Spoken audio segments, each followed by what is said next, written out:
Robot को बनाने में ऑनलाइन एजुकेशन एक अच्छी हो सकती है, एक अच्छी भूमिका टेक्नोलॉजी में वो ला सकती है, लेकिन एक इंसान को इंसान बनाने में अगर रोल कर सकती है तो सिर्फ ऑफलाइन एजुकेशन कर सकती है। तो मैं ये मानता हूँ कि ऑनलाइन एजुकेशन बाहरी परिवेश को सजाने में एक अपना रोल कर सकती है। व्यक्तित्व विकास के लिए इस चीज़ को अपन स्वीकार कर सकते हैं, लेकिन क्या ये समाज आने वाले समय में इस चीज़ को स्वीकार कर पाएगा? एक नया वेरिएंट आ चुका है। कोरोना अपने रूप में परिवर्तन कर रहा है। परिवर्तन के इस दौर में शिक्षा को लेकर भी परिवर्तन किया जा रहा है। ऑफलाइन से ऑनलाइन एजुकेशन आ रहा है।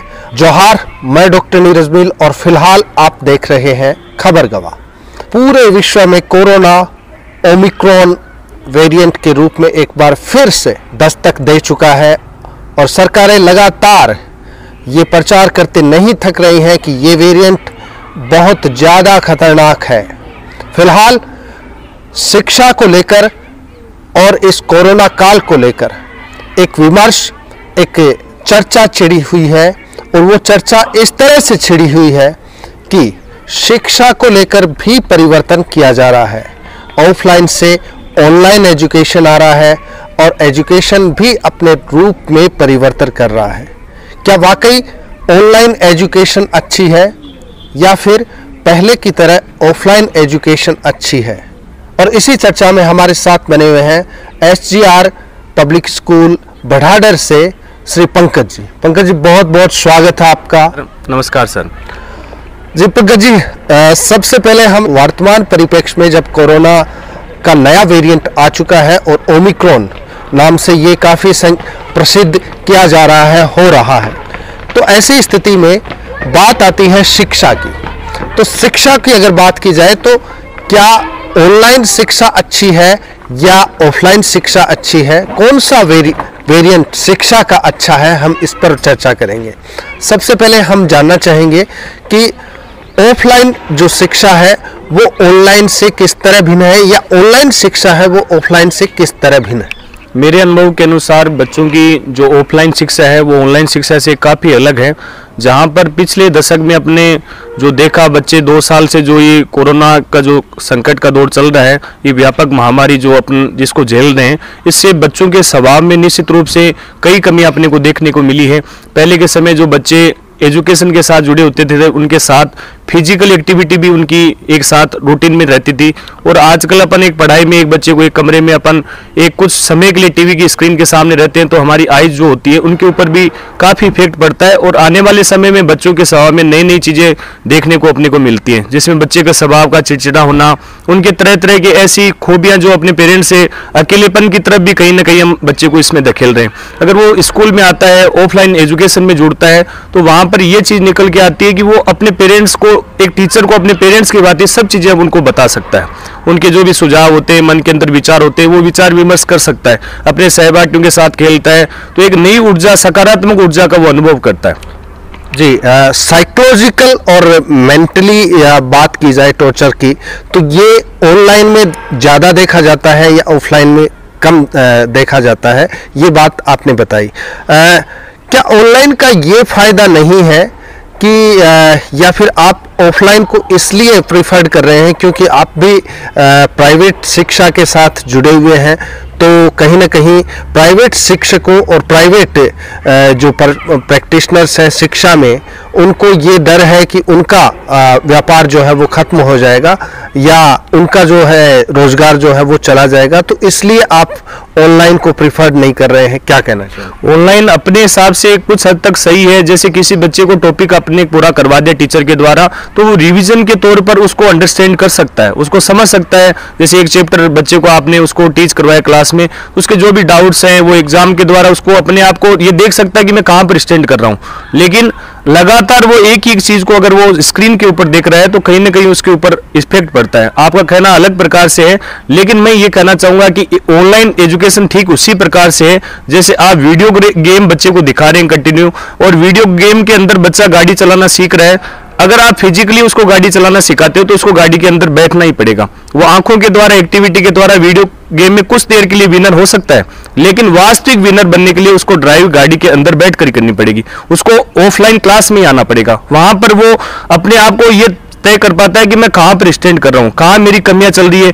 टीचर्स क्या है कि 30 मिनट की क्लास में काफी जरूरी मौलिक चीजें भी बच्चों को बताते हैं, उनको सुझाव भी देते हैं, उनकी मतलब हौसला अफजाई भी होता है। ऑनलाइन कक्षाओं में ये देखने को नहीं मिलता है। ऑनलाइन कक्षा में बच्चा एक गतिविधि में जुड़ा रहता है और ऑफलाइन में वो तरह तरह की गतिविधियां, क्रिएटिव जो गतिविधियां होती है उनके अंदर अपने आप को हिस्सा लेकर एक समय के अनुसार वो रूटीन के अंदर जुड़ा रहता है। सर नहीं, बात फिर वहीं की वहीं अटकी रह जाती है। हमने पूछा था कि आपके प्रोफेशन में कहीं ना कहीं बाधा रुकावट आ रही है, इसलिए आप ऑनलाइन को प्रिफर्ड नहीं कर रहे हैं, जबकि सरकार बार बार ये कह रही है कि ऑनलाइन अच्छी है। आप सवाल को टाल गए, क्या कहना चाहेंगे? मेरा ये कहने का मतलब है कि अगर ऑनलाइन की अगर आप बता रहे हैं तो हम विद्यालय की जो शिक्षा है उसको ऑनलाइन में कन्वर्ट करने में कहीं दिक्कत नहीं। कई स्कूलों ने इसके लिए प्रयास किए और काफी लोग कर भी रहे हैं। अभी भी जो सिचुएशन बनी हुई है उसमें स्कूल का ऐप है, तरह तरह की वीडियो लेक्चर अपलोड किए जाते हैं, लाइव क्लासें भी चलती है, लेकिन बच्चे उस इंटरेस्ट के साथ नहीं जुड़ रहे। जो बच्चा स्कूल में आता है उसके चेहरे पे जो खुशी देखने को मिलती है, अपने सहपाठियों के साथ वो ऊर्जा का अनुभव करता है, अपने जो टीचर्स के साथ जो उसकी जो भी मतलब प्लानिंग होती है, जो उसका बोलने का तरीका होता है, कहीं ना कहीं उसके जो नैतिक शिक्षा के जुड़े हुए कॉन्सेप्ट होते हैं वो क्लियर नहीं हो पाते। प्रकृति के बीच में जो सुझाव है, लोगों से मिलता है, जो नई नई चीजें वो सीख रहा है, वो कहीं ना कहीं ऑनलाइन एजुकेशन वो मिस कर रहा है। 31 जनवरी तक क्लासें बंद हैं, सरकार का फरमान आ चुका है, चल रहा है। 30 के बाद कैसी स्थिति होगी? अगर 30 के बाद संपूर्ण लॉकडाउन हो जाता है तो ऐसी स्थिति में तो ऑनलाइन ही विकल्प बचता है। ऐसे में आप किस तरह से अपने आप को जस्टिफाई करेंगे कि ऑफलाइन ही जरूरी है? क्या कहेंगे? अगर 30 तारीख बाद में जो सिचुएशन आ रही है, मुझे जहां पर मैं रिपोर्ट्स को डेली न्यूज़पेपर में पढ़ रहा हूं, उसको देखकर लग रहा है कि धीरे धीरे कोरोना की जो रफ्तार है निश्चित रूप से कम हो रही है। किसी भी अगर परिप्रेक्ष्य में अपन रिजल्ट की लेकर चर्चा करते हैं स्टूडेंट की, तो रिजल्ट उसके ऑब्जर्वेशन से ही मिलता है। ऑनलाइन एजुकेशन में अपन इतना ऑब्जर्वेशन नहीं रख सकते बच्चा क्या कर रहा है। कुछ बच्चों के परिणाम इस तरह से अपने को देखने को मिले जिसमें बच्चा अपनी फोटो सामने स्क्रीन के सामने रख देता है और वो बच्चा वहां पर पीछे वीडियो गेम खेल रहा है। ऑफलाइन एजुकेशन में बच्चे के सामने टीचर उससे जुड़े रहते हैं क्लास में कि बच्चा क्या क्रिएटिविटी कर रहा है और बेहतरीन उसके एक रूपरेखा बनती है, क्लास की एक प्लानिंग चलती है वहां पर कि बच्चे को कहां पर कमी आ रही है, वो तुरंत वहां पर आस्क अपने क्वेश्चन कर सकता है और टीचर उसके लिए तैयार रहते हैं। ऑफलाइन में ये चीजें अपने को संभव है, ऑनलाइन में ये चीजें संभव नहीं है। ऑनलाइन में तो एक कॉन्सेप्ट बता दिया, उसके अकॉर्डिंग बच्चा चल रहा है, उस शेड्यूल के अंदर ढल रहा है, उसको वो चीजें मिल रही है, लेकिन कहीं ना कहीं बच्चे उस क्लास को बंक करना, पूरी उपस्थिति वहां पर बच्चों की नहीं मिलती। मेरा ऐसा मानना है सर कि एक रोबोट को बनाने में ऑनलाइन एजुकेशन एक अच्छी हो सकती है, एक अच्छी भूमिका टेक्नोलॉजी में वो ला सकती है, लेकिन एक इंसान को इंसान बनाने में अगर रोल कर सकती है तो सिर्फ ऑफलाइन एजुकेशन कर सकती है। लेकिन अगर लॉकडाउन लगता है, ऐसी स्थिति में कुछ नया शिक्षा में क्या हो सकता है? आप क्या सोचते हैं ऑनलाइन में?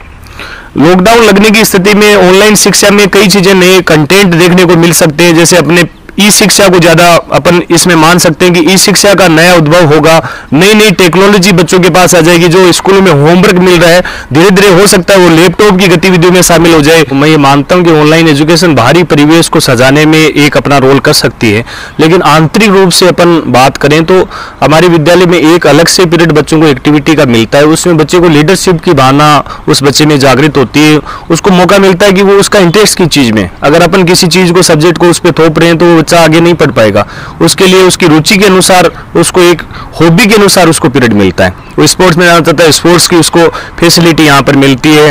और लीडरशिप में, एंकरिंग में बच्चे को यहाँ पर तैयारी करवाई जाती है। काफी बच्चे जुड़ते हैं, डांस क्लासेज में बच्चा भाग लेता है, लेबोरेटरी में जाता है। ये सारी चीजें ऑनलाइन एजुकेशन में अपने को बच्चे को नहीं मिल पाती। बाहरी परिवेश में वो बच्चे को मतलब एक तरीके से जैसे एक मटका होता है, अपन सुंदरता से उसको बाहर से कितना ही अच्छा सजा लें, लेकिन कहीं ना कहीं अगर अपन बात करते हैं उसकी मिट्टी की, तो वो जो अपन प्राकृतिक मिट्टी से उसको तैयार करेंगे वही उसके ठंडे पानी को अंदर से मतलब शीतल पानी उसमें रख पाएगा। तो ये ऑफलाइन एजुकेशन में संभव है।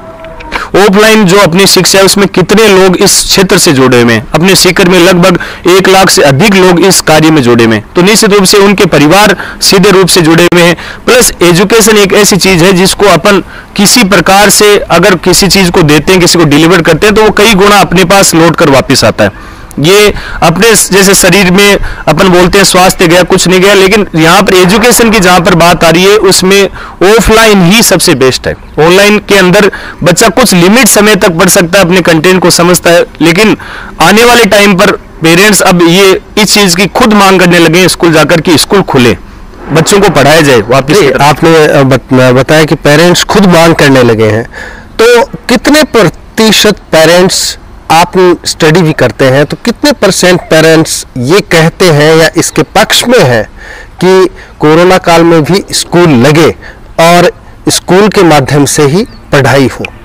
लगभग 90% जो पेरेंट्स है उनका ये रिव्यू निकल के आ रहा है कि स्कूल वैसे ही चलनी चाहिए जैसे ऑफलाइन में अपनी जो चल रही है, क्योंकि अब जैसे इस छुट्टी की जैसी घोषणा होती है पेरेंट्स के मन में काफी निराशा होती है अपने बच्चे को लेकर, क्योंकि बच्चा स्कूल के अंदर एक सिर्फ क्लास में 6 घंटे की क्लास नहीं ले रहा है, उसमें वो योगा क्लास, डांस क्लास है, कई तरह की एक्टिविटी अपने अंदर जोड़ रहा है, अपने टाइम टेबल को इसके अंदर इंक्लूड कर रहा है। सुबह बच्चा उठता है, उसकी सुबह से शाम तक का पूरा दिन एक निर्धारित होता है, एक स्कूल की जो शिक्षा होती है। अपन ये नहीं मानते कि वो 5 घंटे 6 घंटे स्कूल जा रहा है, उसमें वो पूरी प्लानिंग एक देखी डिसाइड करता है, शाम को भी वो एक बिजी शेड्यूल में डलता है, उसका एक प्रॉपर टाइम टेबल स्कूल के अंदर होता है। और ऑनलाइन के अंदर ऐसा संभव नहीं है। ऑनलाइन में वो कुछ समय 1 घंटे अपना जो है स्क्रीन पे देखेगा, फिर उसका अलग टाइम सिर्फ टीवी के अंदर या अन्य चीजों के अंदर गैजेट्स हैं इनको खोजने में लगेगा।